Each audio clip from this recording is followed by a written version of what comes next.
don't know if that power is granted them by the Constitution, to direct police officers the way they want them to go or where they want them to be, as against the police commissioner, like you said, doing the deployment and all of that. So if their hands are tied, what has to happen? When you have over 50 police detail, for one, then you have how the Nigerians, you have 170 million Nigerians. How do the police, how do they effectively police? If you look at what God is doing, okay, certain people are being placed in the right position right now. So many confusing situations that people will not understand what God is doing. Certain people are being placed in the right positions right now. Let me tell you something.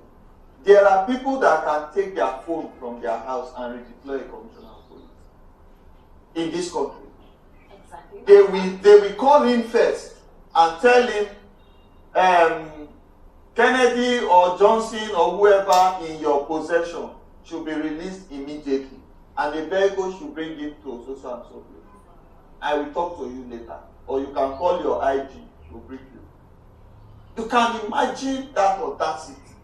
These are phone calls that happen almost every day to a police officer in decision-making position to execute the law.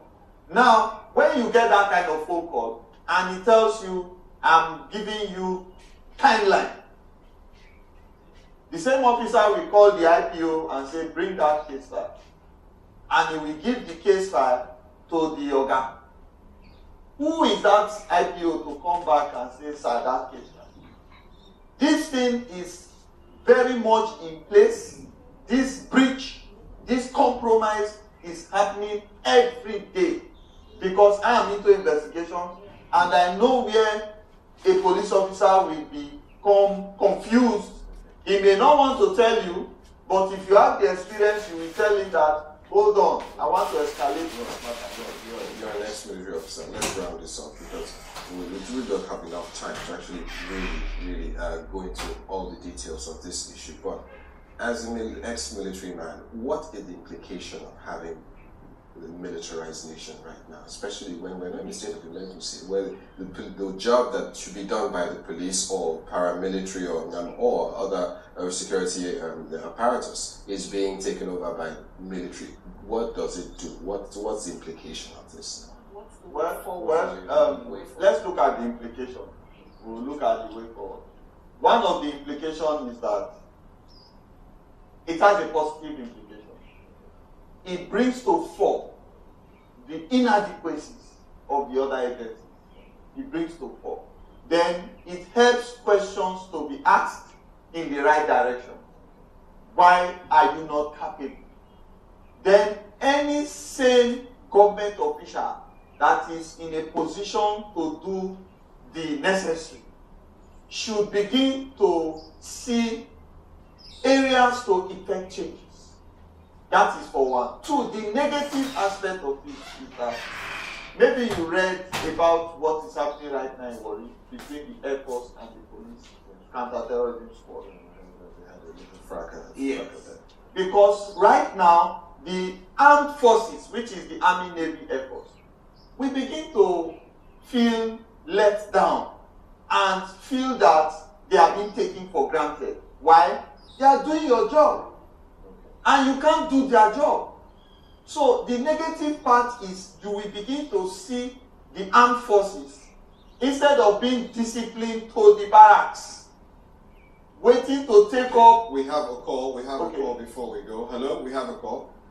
Who am I speaking with? From Abuja. Hello. Hello. Okay, we lost that. Okay. Instead of you to see them now being disciplined back to the barracks, they are being exposed to so many things. When you see joint patrols, you will see how soldiers and Navy personnel are exposed to bribe taking. Even civilians now have opportunity to approach them. They are supposed to move in a team. They regard as to burst into an area and quell any kind of crisis. Now they are now coming in and mixing up with civilians. They will be exposed to corruption. They will be exposed to bribe taking. they will be exposed to compromises on their instruction. So, Roy, in essence, let's round it off now. What do you think government should do? What do you think? Well, okay, as per the way forward. Okay. We have to go. No, so go ahead. I will prefer that the government begins to look at a line to be drawn before the military is deployed. They must look at the casualty level from the other agencies. They must look at the inadequacy of the other agency to the expected incursion. They should look at the crisis being brewed, and they should ascertain if we actually need to deploy the army. That is the major point that they should get into now. So anytime you are deploying the army, those days when you deploy us from the barrack, all right, we have a call. We have a call. Hello. Hello. Forget the call, Joe. Good morning. Please speak out so we can hear you clearly.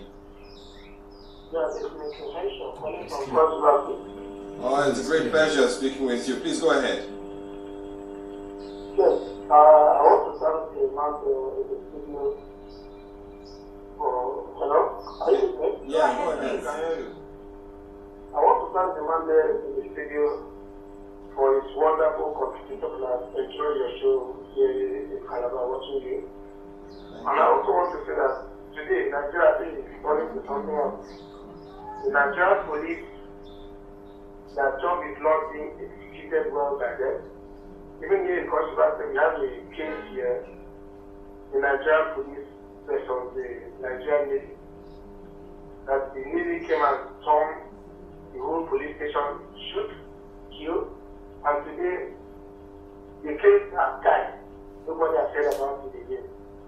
So when you see about even the military and the uniform, they are not well organized. I don't know what is going to happen to the citizens that is even in the case. So if a Nigerian, a policeman. Hello. Hello, are you with me? Yeah, go ahead. Please. If a policeman has a problem with a native man, and at the end, a policeman is being killed, and you don't hear anything about it again. Even if the man you hear wanted to know whether what is going to happen to the natives as well. But the issue is gone. So that means even we, the citizens, our life is not secure at all. Anything can happen to us, and it's being forgotten about.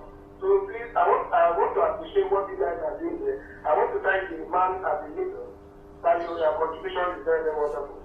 Thank you so much. God bless you. God bless you. All right, thank you, my brother, for calling from Cross River State there. Now he's made some salient points there, saying there's a cause for concern here. Yeah, because the army makes a lot of trial and error in all of their operations. The police have not been given the opportunity to have that trial and error. They should be left in a fracas area. They should be left to call for their backup. They should be left to carry their casualties.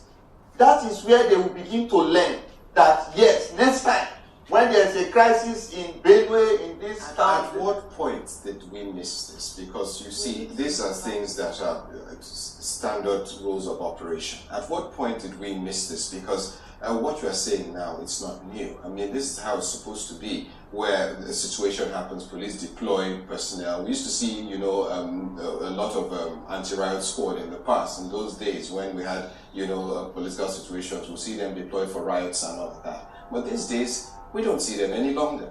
Is it because there's a deliberate, some say there's a conspiracy theory that the police have been deliberately decimated in terms of having equipment and all of that. That it's not about the police, right? We're talking about the deliberate attempts to, neutralize the effectiveness of the police. In the military era, there was deliberate attempt. Because you will be a military man in power. You will not be equipping a police officer to align with civilians and come and try to topple you. So that is understandable. But this is a civilian era. Why can't you equip and allow? The opportunity is not given to them to exercise their training. If the training is not enough, It is from the casualty level, from the experiences in battle within the country, that you go back to your training school and adjust some of your training schedules. Now, if we look at the politicians themselves, because it is the police that is not powerful enough to intimidate them, it is the army. They are targeting to compromise the army. That is the target. If you bring the army out for every little thing, you want them to be commonized. You want their strategies to be exposed. You want other militant groups to penetrate them and begin to know how to weaken their structure. So you are exposing the army deliberately. So people think the army is just coming out to... No. It's a wrong strategy to bring the army out at every gunshot you hear. Because you are exposing them, you are weakening them. So I told you we address the weakening part. You said the police is weak not to be able to hold the town. I said no. Now I'm telling you in conclusion that there is an attempt by the political class to weaken the army. How? They are exposing the army strategy to the militant groups. They are exposing the army to being compromised. They are exposing the army to mix up carelessly. Carelessly. The army is supposed to come in a convoy, deploy in a strategic position, and contain the threat, and withdraw back to the barrack. You don't have any business with them. Now, we have them strolling on the streets, driving in convoy, mixing up in joint patrol, and all of that. We have them driving commercial. They should not be allowed to mix up. You are weakening the armed forces. Wow, that's where we will draw the line on the discussion with that punchline which says we are weakening the army by deploying them at every instance. I mean, gone are the days when you would see the army and they wear in their colors and you would be proud to see them and know that these are the people that have been saddled with the responsibility of protecting Nigeria's territorial integrity. Well, definitely we'll continue to talk about this and certainly hope that the government will try as much as possible to actually correct this anomaly. The police are there and they should be allowed to do their job. They should be equipped to do their job. Any final words, Zoe? No, none at all. All right, I want to thank our guest Roy for coming on the show. It's been a great pleasure having you. It's always great to have you on the show, and I'm glad you enjoyed the tea that we gave you today. I look forward to seeing you some other time on This Morning. We'll take a break from here. When we come back, don't go away because we have a lot more to talk about. Please don't come up again.